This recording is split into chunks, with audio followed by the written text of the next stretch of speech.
For thousands of years, medicine wasn't science, it was ritual. To understand the weird history of medicine, stay tuned.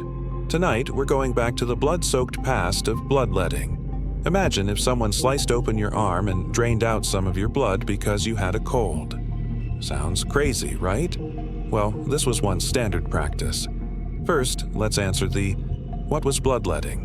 The idea behind bloodletting was balancing what doctors called the 4 humors: blood, phlegm, yellow bile, and black bile. These weren't just names, they were like personality traits. Your humor dictated your health, and illness meant an imbalance. So the solution was to remove blood. This made bloodletting seem like an elite, even scientific treatment. It wasn't quack medicine. If it was done wrong, it was dangerous. But when performed correctly by a qualified expert, bloodletting could be a respected part of treatment. How did they do it?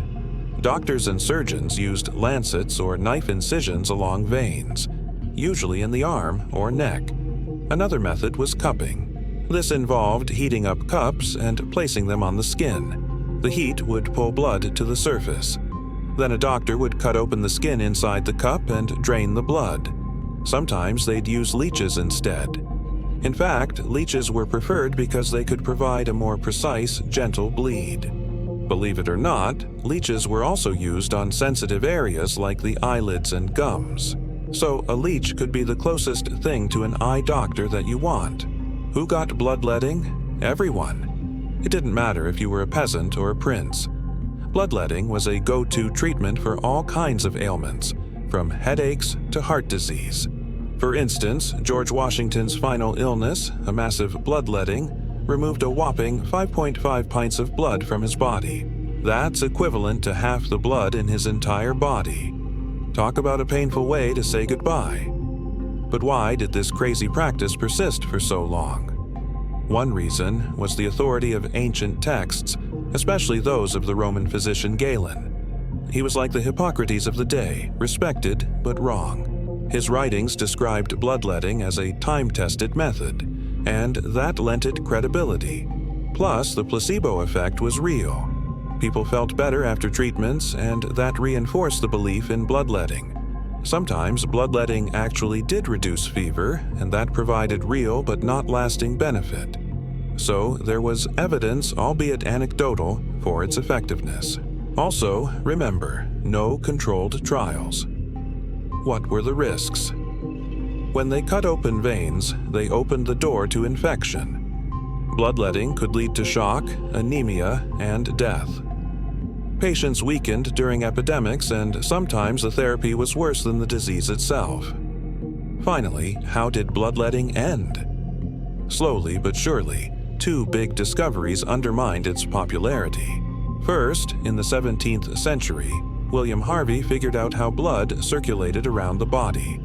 This challenged the old view of blood as a stagnant, unbalanced substance. Then came germ theory in the 19th century. Microbes were identified as the real cause of many illnesses, not imbalances of humors. With these scientific breakthroughs, bloodletting lost its appeal. Evidence-based medicine was on the rise, and bloodletting faded from the mainstream. Here are some of the strangest details from the bloodiest medical treatment ever. During the Civil War, there was such a demand for leeches that leech farms sprang up. Doctors prescribed leeches like medications. A typical instruction might be, apply 20 leeches to the temples. Yikes. Back in the day, barbers were the go-to surgeons. They developed a special bowl that could measure exactly how much blood was drained from a patient, and they took pride in filling those pints to the brim. Those bowls may have inspired today's red and white barber pole. We've come a long way since the days of bleeding for every ailment under the sun. Today, we separate the wheat from the chaff. We look for evidence, not just tradition. Bloodletting is a cautionary tale from history. Just because something is old or widely accepted doesn't mean it's true. As we continue exploring the wild history of medicine, we'll encounter all kinds of weird treatments and questionable cures. But hopefully we'll also see how progress is often made 1 pint of blood at a time. Thanks for watching. Subscribe for more dark medical history. And remember, question everything.